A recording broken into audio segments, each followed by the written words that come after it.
മിടുക്കനായിരുന്നു. പിന്നെ എന്തൊക്കെയോ സംഭവിച്ചു. എന്താണ് സംഭവിച്ചത് എന്ന് മാത്രം ചോദിക്കരുത്. ബിഗ് ബോസ് അടിച്ചൊതുക്കിയതാണ് എന്നാണ് എന്റെ ഒരു വിലയിരുത്തല്.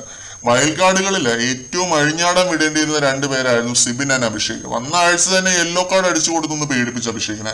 സിബിനെ അടിച്ച് പുറത്താക്കിയതോടെ വീണ്ടും അഭിഷേക് ഒന്ന് പേടിപ്പിച്ചു. അതോടെ മൊത്തത്തില് സൈഡായി പോയി. ഈ ആഴ്ച പവർ ടീമില് ശോകം എന്നൊക്കെ പറഞ്ഞു കഴിഞ്ഞാൽ അട്ട ശോകം പെർഫോമൻസ്. ഇങ്ങനെയുണ്ടോ ശോകം പെർഫോമൻസ്? പവർ റൂമിൽ ഇരുന്നത് വെച്ച് ഏറ്റവും ശോകം പെർഫോമൻസ് കാഴ്ചവെച്ചത് അഭിഷേകാണെന്ന് തന്നെ പറയാം. സ്ത്രീജനങ്ങൾ 3 പേരാണ് ആ വീട് നിയന്ത്രിക്കുന്നത്. അവര് ചരട് വലിച്ച് ഋഷിയും എന്തൊക്കെയോ ചെയ്യുന്നുണ്ട്. പക്ഷെ അഭിഷേക് മൊത്തത്തിൽ സൈഡായി പോയി.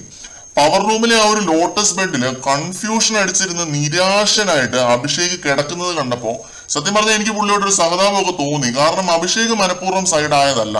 ബിഗ് ബോസും വേറുള്ളവരും ചേർന്ന് അഭിഷേകിനെ സൈഡ് ആക്കിയതാണ്.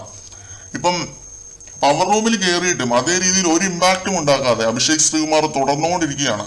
ഈ രീതിയിൽ മുന്നോട്ട് പോകാനാണ് പുള്ളിയുടെ പ്ലാനെങ്കിൽ എത്ര ദിവസം അഭിഷേക് അവിടെ നിൽക്കുമെന്ന് എനിക്കറിയില്ല.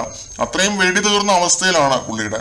വീട്ടിൽ പോകണം എന്നൊരു മൈൻഡാണെന്ന് തോന്നുന്നു. പക്ഷെ അവിടെ എങ്ങനെയെങ്കിലും പിടിച്ച് നിൽക്കുകയും വേണം, ആ ഒരു തോട്ടാണെന്ന് തോന്നുന്നു പുള്ളിക്ക് ഇപ്പോൾ ഉള്ളത്. ഒരു തൃശങ്കു പുള്ളിയുടെ മുഖത്ത് വ്യക്തമാണ്. പിന്നെ അഭിഷേക് വളരെ കെയർലെസ് ആയിട്ട് നിൽക്കുന്നതായിട്ട് എനിക്ക് ഫീൽ ചെയ്തിട്ടുണ്ട്. പുള്ളിയുടെ ആ ഒരു കാസ ഹാറ്റ്, ജാപ്പനീസ് ഹാറ്റ്, അത് ആരോ കട്ടെടുത്തു. അതുകൊണ്ട് പവർ റൂമിൽ നിന്ന് പുറത്തിറങ്ങാൻ പറ്റാതെ അവിടെ ആ ഒരു ലോട്ടസ് ബെഡിൽ കിടക്കുകയാണ് നിരാശനായിട്ട്. അതുണ്ടെങ്കിൽ ഓണർ ആണെന്നുള്ള വിലയുള്ളൂ. അത് പുള്ളിക്ക് നല്ല രീതിയിൽ അറിയുകയും ചെയ്യാം. അപ്പൊ അതൊന്ന് സൂക്ഷിക്കേണ്ടതായിരുന്നു എന്ന് തോന്നി. അത് ആരാണ് കട്ടെടുത്തെന്നുള്ളത് ലൈവിൽ കണ്ടിട്ടില്ല. അത് മിക്കവാറും എപ്പിസോഡിൽ കൃത്യമായിട്ട് കാണിക്കാൻ ചാൻസ് ഉണ്ട്. അതിനെ ചൊല്ലി ഒരു മീറ്റിംഗ് ഇപ്പൊ നടക്കുന്നുണ്ട് ലൈവില്. നോറയും റസ്മിനും ഒക്കെ, ഋഷിയും എല്ലാവരും ഉണ്ട്.